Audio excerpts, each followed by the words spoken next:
नमस्कार साथियों, आपने सुना होगा कि देश में पैसा जमा करने वाले बैंक तो बहुत देखे होंगे, लेकिन आज हम आपको रोटी बैंक दिखा रहे हैं, जहां ज़रूरत से संबंधित रोटी कपड़ा यहां पर मिलता है। गरीब परिवार यहां आकर अपनी भूख को मिटाता है और यहां उनको समय समय अनुसार कपड़ा भी दिया जाता है। ये रोटी बैंक आप जिला यमुनानगर से देख रहे हैं, जिसकी लाइव तस्वीरें आपको कुरुक्षेत्र भूमि आज लाइव दिखा रहा है शांति रिपोर्टर के साथ।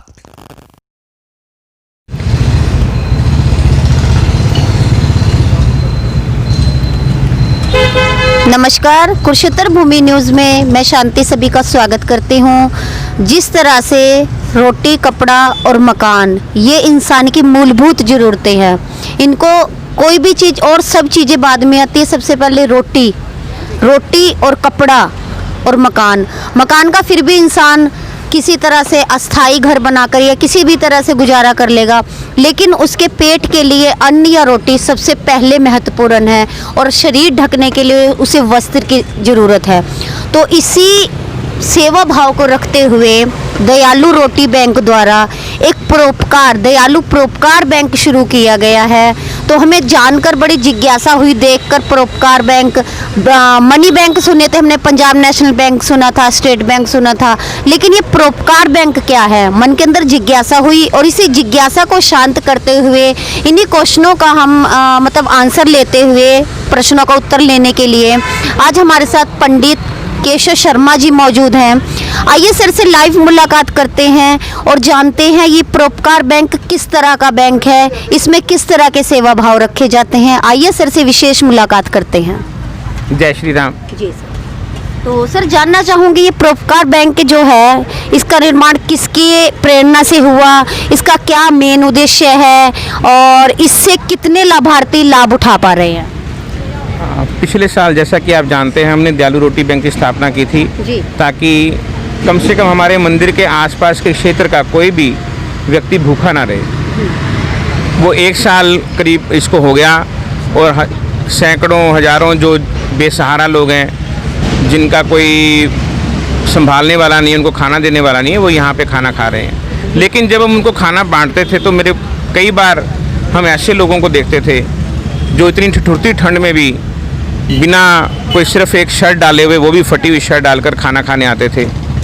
तो मन में एक तड़प थी कि हमने इनकी पेट की भूख तो शांत कर दी, लेकिन ये ठंड और गर्मी से बचने के लिए इनके पास क्या साधन है, उसके लिए भी किया जाए।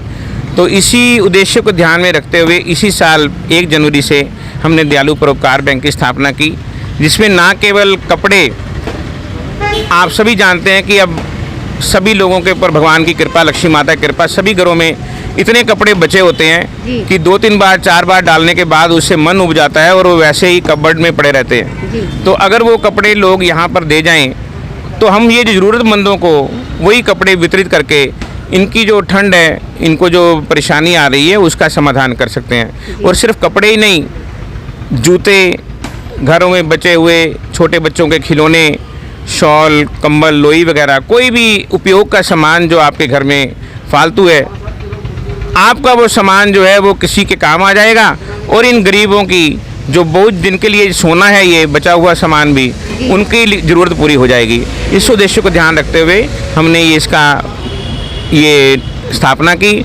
और हमें कई बार छोटे छोटे बच्चे आते हैं, नंगे पैर आते हैं इतनी ठिठुरती ठंड में, उनको अगर हमारे पास कोई नहीं भी दे के जा रहा तो हम बाज़ार से खरीद के उनकी आवश्यकता की पूर्ति कर रहे हैं, ताकि सच्चे अर्थों में समाज के उस वर्ग की जिस पर भगवान की कृपा थोड़ी कम है, हम अपना योगदान दे सके। बहुत अच्छी सर आपने जानकारी दी। हमारे चैनल की भी शुभकामनाएं हमेशा आपके साथ हैं। आपका जो ये परोपकार की सेवा आपने शुरू करी है, पहले दयालु रोटी बैंक था और अब परोपकार बैंक के माध्यम से आपने एक कपड़ों की और जूतों की, खिलौनों की, दवाइयों की एक इतनी अच्छी सेवा शुरू करी है। इसके लिए हमारी सारी शुभकामनाएं आपके साथ हैं।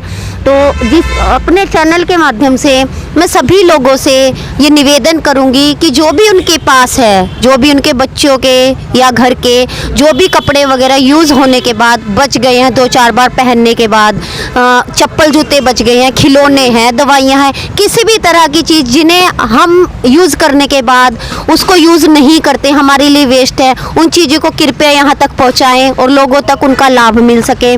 तो आइए इसी जिस तरह से परोपकार से जुड़ी हुई चीज़ों से हम सभी श्रोताओं को रूबरू कराते हैं, इसी तरह से और भी श्रोताओं से हम आपको रूबरू कराते रहेंगे परोपकार से जुड़े हुए व्यक्तियों से। और आइए सर से नव वर्ष की भी शुभकामना ले लेते हैं।